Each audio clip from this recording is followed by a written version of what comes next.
Hey Cameron, I thought I would make a video here to explain as we go through your pages what we were thinking. First of all, as mentioned in the email, we were thinking of having three parts to the app, just like it's called Survey123.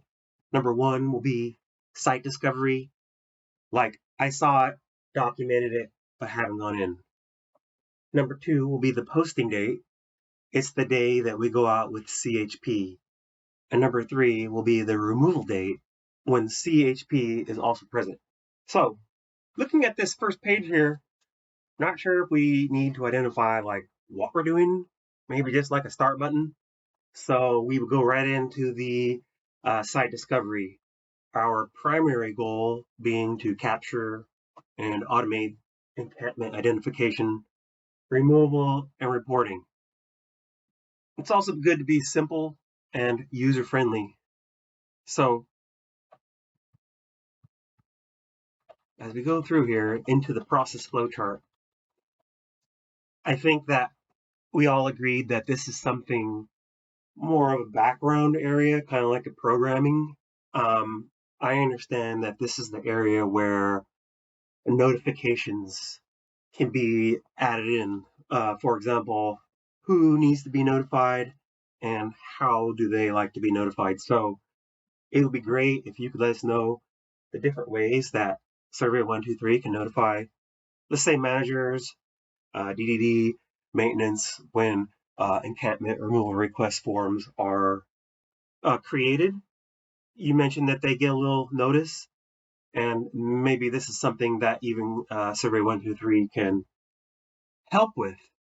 So I'm going to go through this flowchart part and get to the part I called guidance. Here, uh, default should be number two, priority level number two. It should be default. Very rarely will we ever get a priority level one. So priority level one should be the second button below number two and only click if needed. And then when you click it, you would have there's the three reasons why you might have a number one. Oops, that might get smaller. So uh, let's see. So here is your level one. Um, and here are the reasons why we see priority level number one removals. Mainly right here, PEH are living in a confined space, such as a bridge cell, 99% of the time, could be a culvert or other ways. It could also be a situation where encampment is close to traffic. So I would put this one first, this one second, and then this one third. Rarely do we ever see an unstable structure ready to collapse. Now, for the rest of the guidance, we're going to provide you with a short list of things to put in there. I'll send it to you separate. Create little booleans for the number two. So when they click on number two, they're gonna select a justification, we'll call it, for removal, and I'll send you that justification list separately. So getting into this part here called site discovery. Hopefully this is where we start with. This will be page one. It is good to start with the geolocation. Also, they would need to select the highway and the county and a city or the nearest city. Additionally, we're asking for a type of a unique identifier. So that will be like a cross street, like this, like Main Street undercrossing on the embankment, or under the bridge, or by the river, or behind the wall. So that might be more of a free form field that goes underneath there, which we call the additional identifier. Now, this criteria that we're talking about, this justification, also should be consistent. And it's good that I believe we've seen a link to the guidebook in here. We want to keep that. So we continue here. We're talking about the planned date. We're not sure if they will know that right away, but I think that's something that we'll work on. It seems like there's a lot of extra boxes. We really only want one free-form field at the end of each question, not extra fields. This is good. Now, this is a different type of encampment that is built into the app currently. I don't think we need this. We need to think about what we're going to do if the camp is abandoned, because it still needs an after action report, but maybe it's handled different. Maybe the coordinator can skip to step 3, the removal, and just enter it in so that there's a record with pictures. But we can work on how to work in the abandoned sites later. I believe a lot of times they discover the site when there's PH, but later when you come back, it's abandoned. So we keep going here. There's this encampment area feature. We discussed that. Everybody likes this. We've seen that used in the field. It seems like something that we want to keep. So continuing. Nickname, I'd rather say like unique identifier. Nickname, I'm not sure that we're really nicknaming them. So this has got some more redundancy here. We want that at the very beginning. Level 2 and then level 1. It's just something default, like you could just say priority level. It doesn't have to say all other or emergency. So you've got a lot of these criteria that are old from different deputy maintenance directives. So we want to kind of start fresh with that. Like I said, I'm going to send you a list of reasons why an encampment should be removed. The bridges. It's interesting. We talked about the bridges function here, part of the app. We believe it's good. We'll keep it. But just note that there's many different kinds of bridges, and I'll explain that to you also in the email. You can understand what we call a bridge could be different things. So keep going here. Okay, so now you got your site inspection. It's possible that this should be number 2, posting date. It's the day that we go out with CHP. This is good. You got pictures here. I believe this would be where you would get a picture of the posting. It's that red letters on the white page, the posting. One of the things that we need. It looks like this is where we're going to put it up, and right in here when you first get there, you're going to stake or staple that posting somewhere prominent in the camp. Hopefully we don't get stopped if we can't have the CHP's name or badge number, but this is good. Let's keep this in here. Oh, great. So now we're getting to number 3, removal date, where once again CHP needs to be present. And it's good that we got the date and the time here. Once again, a picture. Maybe when you first get there, you might realize it's abandoned, and it might change things, but generally, this is something that we need to talk about, because that picture, they're going to have to wait the whole removal to get this after picture. Otherwise, someone's going to have to send it to them. We're not sure if it's the contractor, but ideally, someone has to be there to provide the picture. Now, it's good that we have the encampment coordinator who's there. Also, there was this thought in here, hazmat.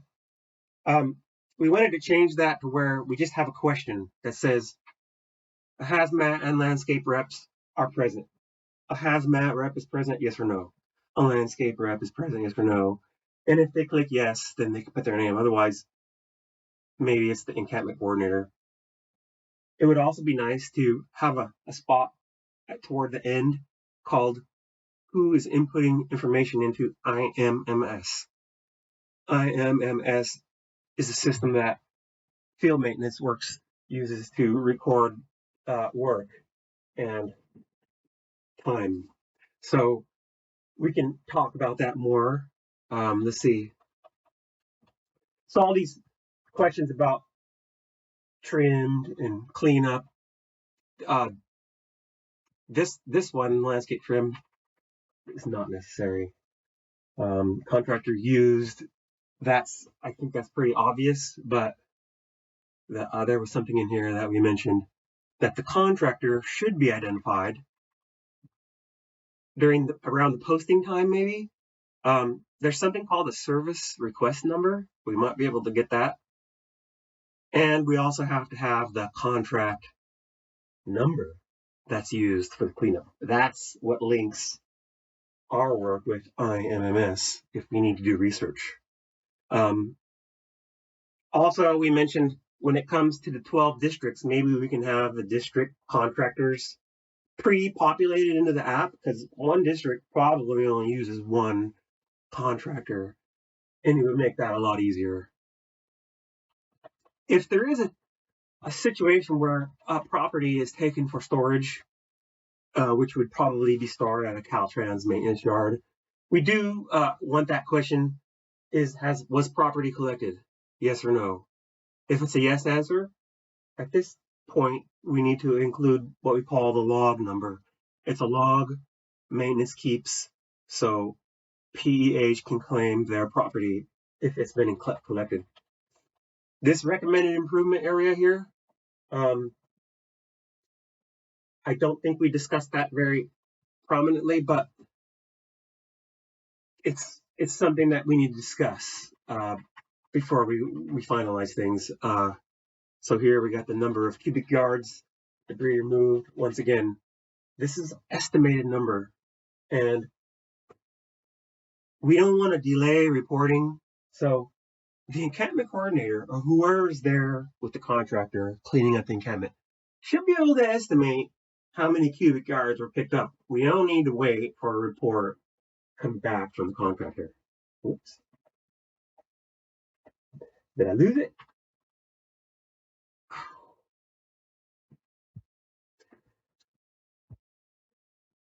Okay, well, I think I lost it there. Let me see. Hold on. What did I do here? Did I get rid of it? No. All right, hold on, Cameron. Let me just open up the email again. Get back to where we were. There we go. Let's get back to where we were. Sorry. Science fiction. Woo! Okay, removed. Here we are. Now,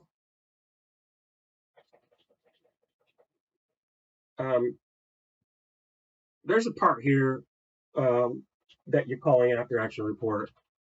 This part here should be removed, where it says risk right here,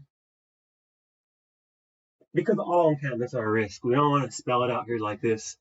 The after action report doesn't really need to be anything that's seen in the app. This is something we create from the information that's collected from the app.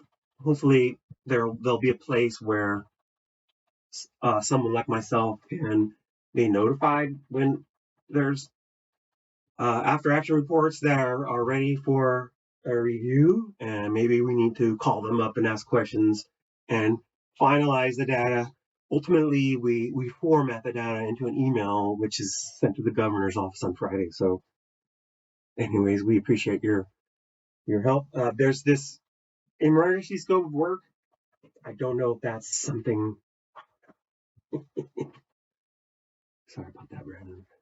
Sorry about that, Cameron. Let me try it one more time.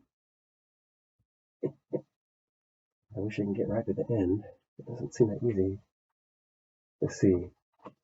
Were we at the end? Sorry. Oh, yeah. So we like this part here where it mentions where the encampment coordinator is able to like recommend exclusionary measures.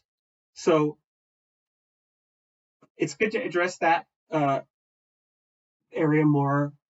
Maybe we can have like booleans. I think we have that already here where there's basic things that can be done like these, like neat fences. This is all good. Maybe we can kind of expand on this list here, but just it's recommended things. I'm not sure why we need an attachment at the end. This is good here. You got the IMS work number. Like I said, the only other thing was that service request number. And I think I reviewed pretty much that whole slide. Sorry about all the jump outs, but I'll send you the fold out with the 3 parts. Not sure if the video or the words will be easier for your brain, but just wanted to let you know we appreciate you and look forward to the next meeting. Thanks.